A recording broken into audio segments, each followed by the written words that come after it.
उन भगवान बुद्ध को नमन करता हूँ जिन्होंने अपने दुश्मनों पर विजय प्राप्त कर लिया था। मनुष्य के दुश्मन 6 प्रकार के होते हैं: काम, क्रोध, मद, लोभ, मोह, ईर्ष्या। अभी परसों में पेपर पढ़ रहा था, एक आदमी क्रोध में आकर के अपनी पत्नी की हत्या कर दिया और एक दरवाजे में बंद हो गया। पुलिस प्रशासन आया तो दरवाजा किसी प्रकार से खोला गया। क्रोध में तो ऐसे 6 प्रकार के दुश्मनों के ऊपर तथागत बुद्ध ने विजय प्राप्त कर लिया था। किस उम्र में? 35 साल की उम्र में। इस बार टीटी की परीक्षा हुई, टेट की परीक्षा, राम कुमार जी, उसमें आया था कि बुद्ध को ज्ञान किस अवस्था में प्राप्त हुआ, तो उसमें 35 भी था। 35 साल के अवस्था में ये ज्ञान प्राप्त हुआ। तो आगे हमने कहा और आप लोगों ने भी दोहरा दिया, बुद्धं शरणं गच्छामि। इसका अर्थ होता है कि मैं अपने सारे कार्य इससे करूंगा, बुद्ध से करूंगा, बुद्ध के बल से करूंगा। आगे हमने कहा धम्मं शरणं गच्छामि। धम्म का मतलब होता है वह मार्ग जो यानी सजीव के लिए लाभकारी हो।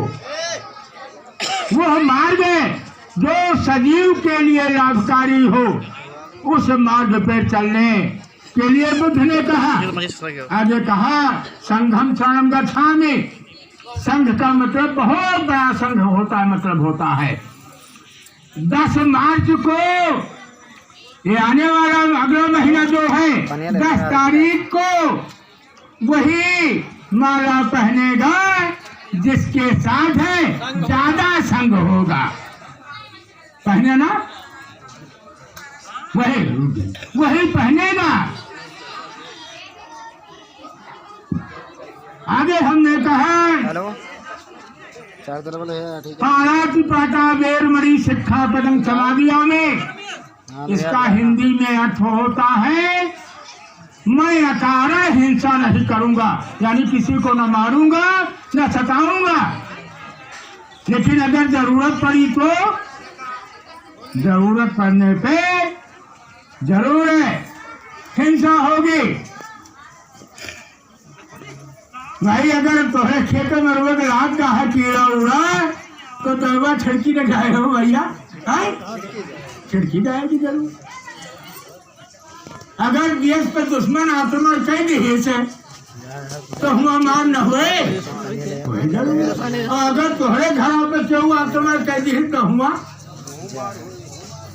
लेकिन अकारण न हो। अगर अकारण होगे तो बाबा साहेब का संविधान काम करेगा और जेल जाना पड़ेगा।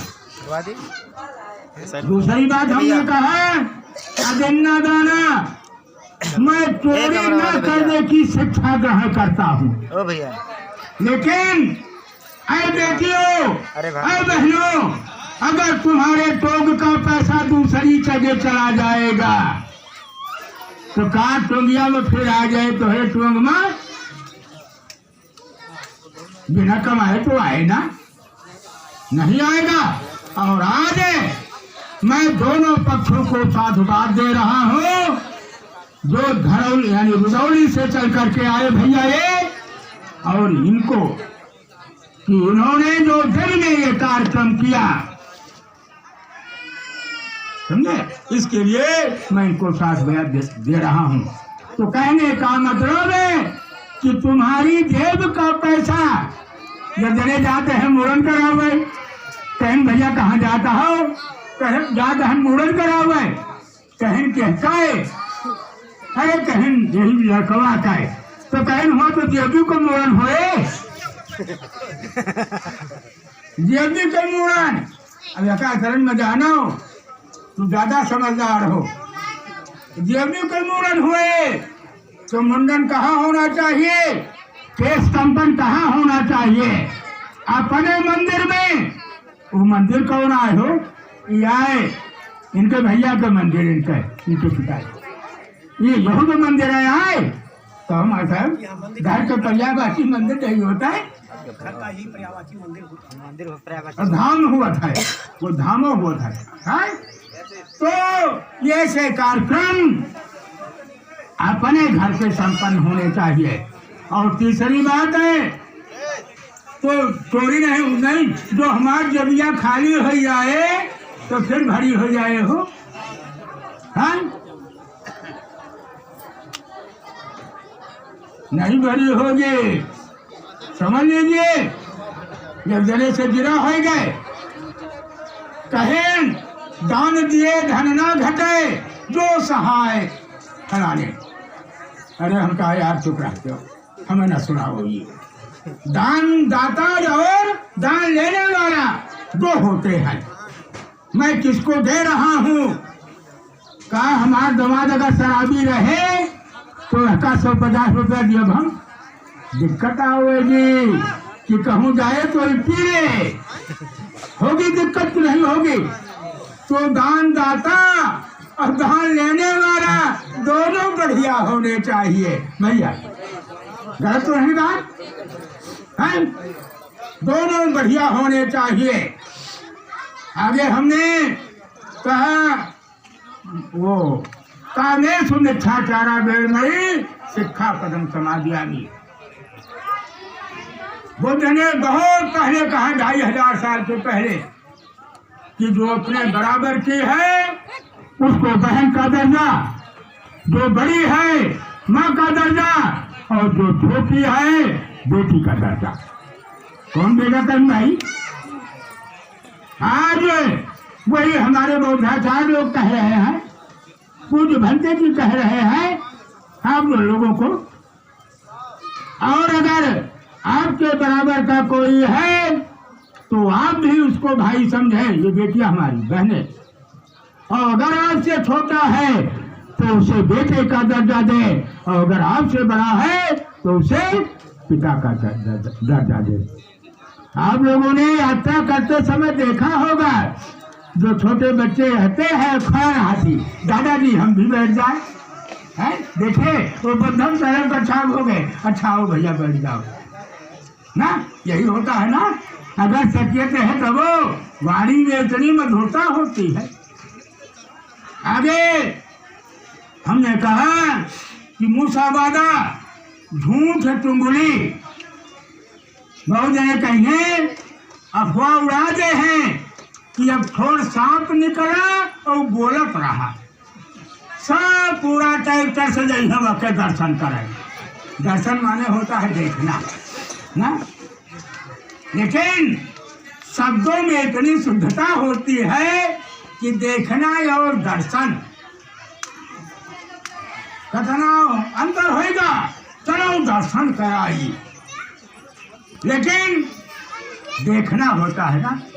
अब चलो देख ही आई, ये कहीं बात है तो क्या कहे, जो कहे कि थोड़ा सांप निकला बोलत है, तो कहे छूछे चला तो ठीक रहेगा हमारी, कुछ लिए चली जरूर।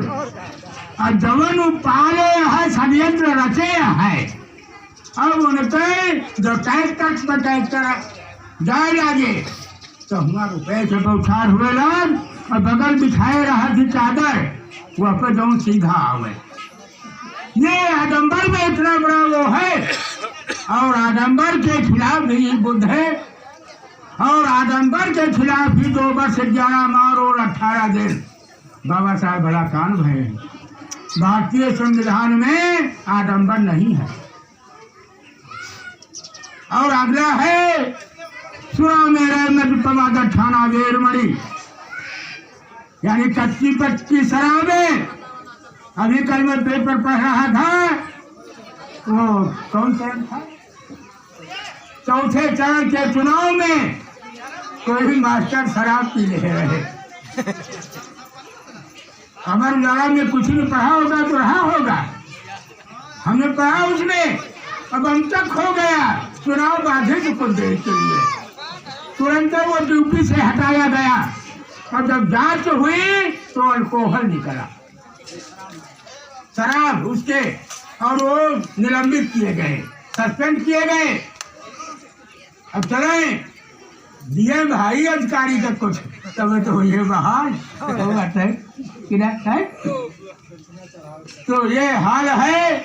और आगे हमने कहा कि ध्रुवम धम्मम धुरंधरम शील राशिम सुधानना वयम बंदामहे वंदम बोधिसत्वम्बेदकम। धम्म के धुरंधर परम पूज्य बाबा साहेब डॉक्टर अम्बेडकर को भी नमन वंदन करता हूँ। धम्म के धुरंधर अंत में जब परिनिर्वाण को 52 दिन रह गया तो बाबा साहेब ने बुद्ध धम्म की दीक्षा लिया था। आगे हमने कहा साधु नहीं, आगे हमने कहा बुद्धं नमामि, मैं बुद्ध की शरण में जाता हूँ। धम्मं नमामि, मैं धम्म की का नमन करता हूँ। संघं नमामि, मैं संघ को नमन करता हूँ। आगे 3 बार हमने कहा साधु साधु साधु। अच्छा अच्छा अच्छा, वो साधु ना समझो भाई, ये दाढ़ी वाढ़ी खाए हुए। साधु माने अच्छा।